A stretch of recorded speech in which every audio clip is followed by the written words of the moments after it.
Welcome back. I'm standing in front of the Cactus Cantina Mexican Grill sign right here in downtown Pensacola because I want to show you one of the easiest trees you can grow in Florida and in the South.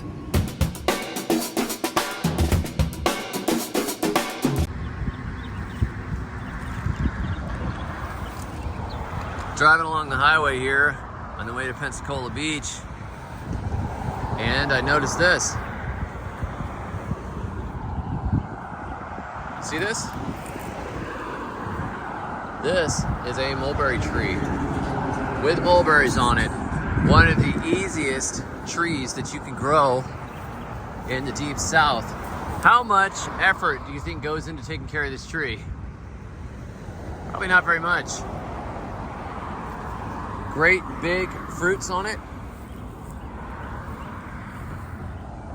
Side of the highway here, where there's tall grass, hot conditions, no irrigation, and you have a fruiting tree.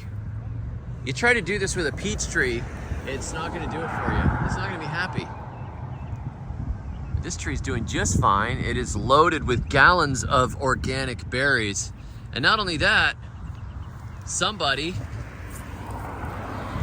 probably somebody like us,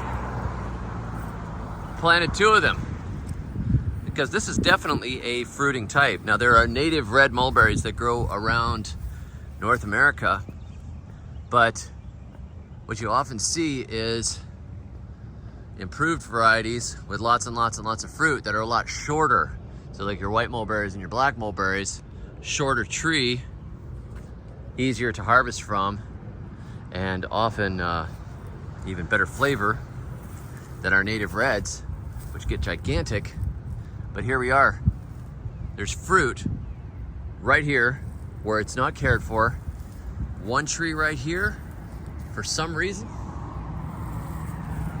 And then one tree over here for some reason. So if you want an easy fruit tree, if you have fought with blueberries and blackberries and strawberries and been like, man, I wish I could just have some organic berries for my smoothies, this is your tree right here.